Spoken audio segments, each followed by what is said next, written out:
Nag-text yung isa sa kapatid ko. Sabi pa, ipaban daw ako sa Amerika. So, sayinan mo.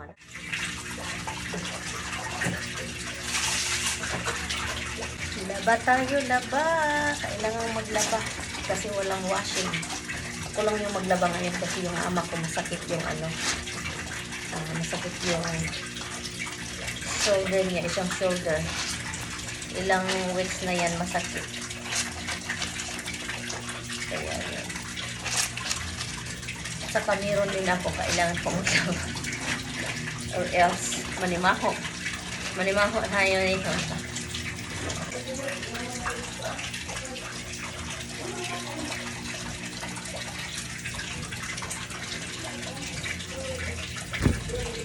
Ang daming mga problema.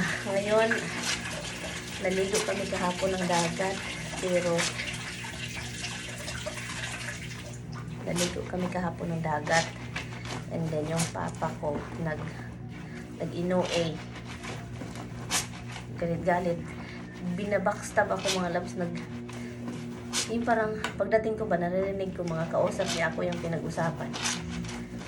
So, naano siya, nasakpan ba? Sumurag na ano siya. Kaya ano mga ibabackstab man ako. Kakauwi ko lang dito.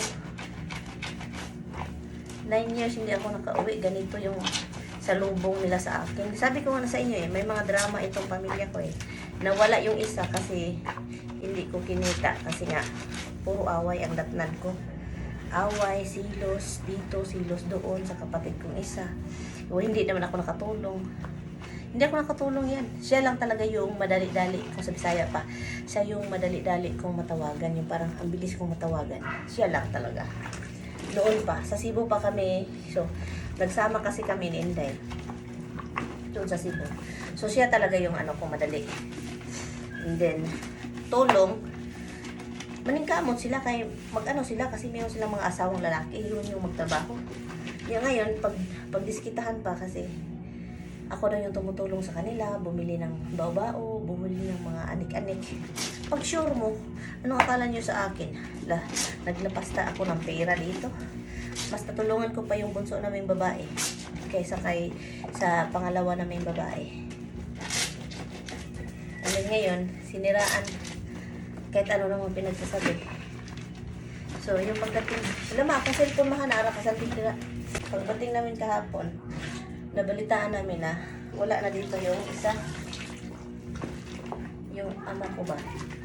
Bumalik daw sa probinsya, sa bukid kung saan tong bahay kong isa. Hindi ngayon, wala daw doon. Sabi ko, magproblema pa ako. So, sabi ko sa sarili ko, nung papunta ako dito, kapag may mga ganitong kadramahan, hindi na ako magproblema mga lads. Sa kanila na yan, kung anong mga ginagawa nila sa buhay nila, problema na nila yun. Pagdating ko dito, pina-check up pa sila, pinaano pa, kasi nga alalang-alala ba kung anong mga ganapan sa mga sakit. Hindi ngayon, ito lang yung kung sa Bisaya pa, ito lang yung ibalos. Bangko daw. Ambot na lang, di na lang natin pag-usapan ang buong detalye kasi maluka kayo.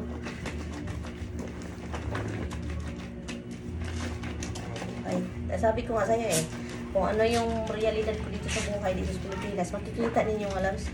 Ayaw kong kasi gusto kong kasi maraming nakarelate nito for sure. Maraming basher, maraming magagalit, marami ding makarelate sa mga ganitong buhay.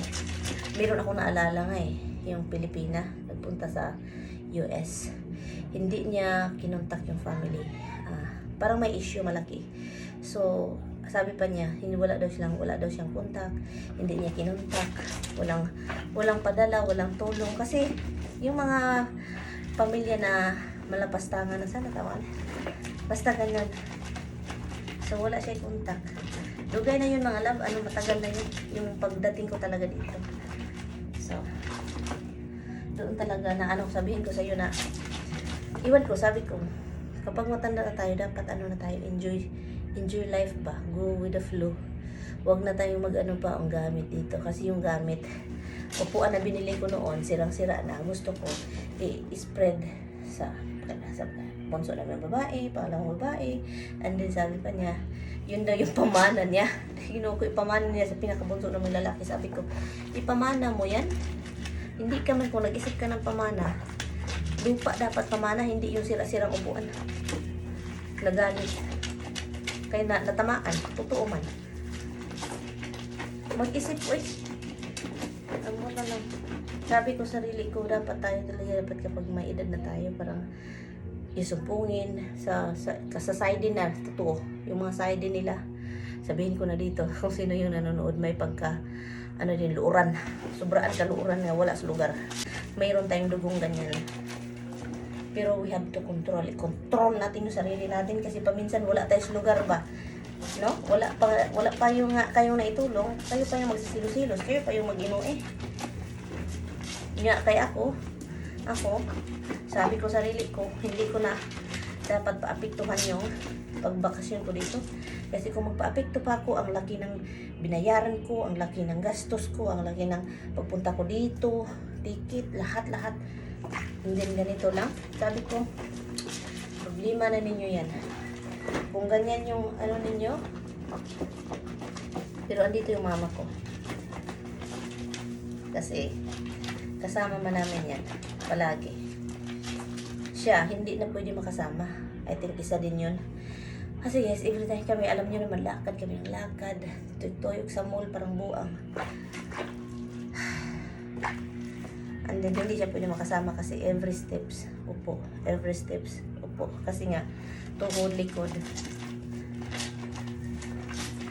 Hindi ako mag-enjoy. Yung mga ganito, walang kaani-ano. Sabi ko, focus na lang ako sa mga kapatid kong andito. Sabi ko talaga sarili ko. Yung mga andito, yung umintindi, hindi ako mayaman, ibigay ko kung anong maibigay ko. Yun. Focus na lang ako doon sa mga taong walang pakialam. Puro lang pasakit. Wala akong pakialam. Sabi ko.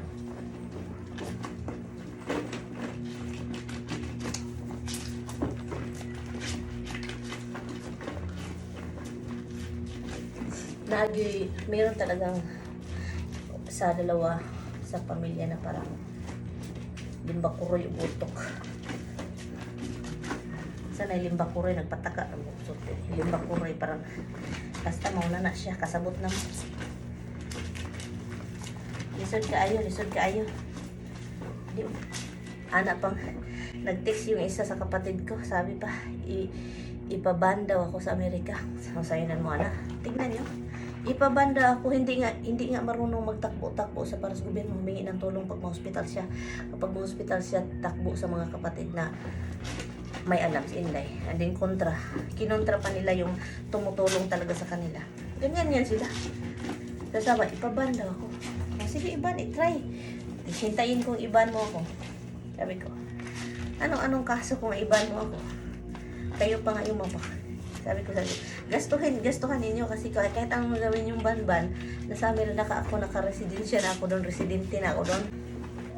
Parang mga abnoy lang utak. Mag-tix-tix pa.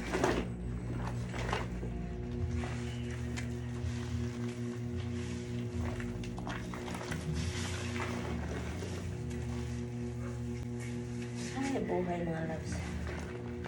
Buhay sa Amerika, buhay sa Pilipinas. Sabi ko kay Tami, kausap ko sa Tami. Sabi ko sa kanya nangyari dito. Ay, bakit daw ganyan? Bakit na ganyan? Ha? Sa Manlong! Ate? Oh, pila? 440. 440? Gatag mama. Mama. Gatag mama. Wala Hatay. man ga. Maglakaw ta. Magpalit ko bugas. Gunitin na kayo ng labak ko. Pakita niya ha, kay maglakaw ta. Ha? Ako. Ha? Sige, ako.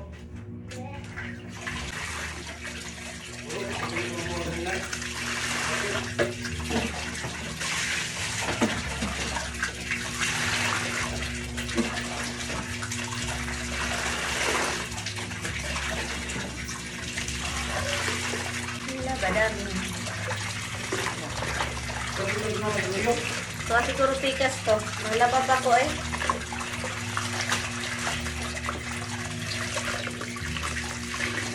Yung mga Bye, natapusin ko lang po ito lang.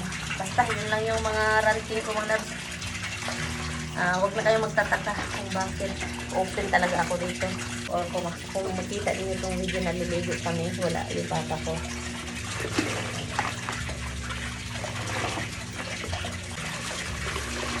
Sino yung nagproblema? Hindi siya lang. Kami nag-enjoy. Yeah.